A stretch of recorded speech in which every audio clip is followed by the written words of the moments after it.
Hi guys, welcome back to another video. ఈరోజు video వచ్చేసి morning routine. So ఈరోజు Monday, ఇంకా ఇల్లు చిమ్మేసి ఇల్లు తుడిచేసుకొని పూజ చేస్తున్నాను. నేను ఇప్పుడిప్పుడే పూజలు నేర్చుకుంటున్నాను. ఏమైనా మిస్టేక్స్ ఉంటే నాకు చెప్పండి, నేను రెక్టిఫై చేసుకుంటాను.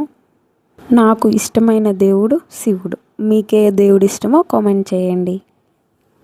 పూజ అయిపోయినమ్మటే ఇంకా గడపలు పూజించుకుంటున్నాను. నాకు ప్రాసెస్ తెలీదు, గడపలు పూజించాక పూజ చేస్తారా లేదంటే పూజ చేసాక గడపలు పూజిస్తారా అని తెలీదు. నేనైతే పూజ చేసాక గడపలు పూజిస్తాను. లైఫ్లో ఎవరిని నమ్మకండి మామ. మన అనుకున్న వాళ్ళే మనల్ని మోసం చేస్తారు. మన ముందు ఒకలాగా మన వెనుక ఒకలాగా ఉండే వాళ్ళని అస్సలు నమ్మకండి. ఇది నిజమో కాదో కూడా కామెంట్ చేయండి. ఇంకా నేను గడప ఎలా పూజించానో కూడా చెప్పండి. పనులన్నీ అయిపోయాక టిఫిన్ చేసేస్తున్నాను. ఇది నా డైలీ మార్నింగ్ రొటీన్. వీడియో అంతా చూశారు కదా, ఒక్క లైక్ వేసుకోండి ప్లీజ్.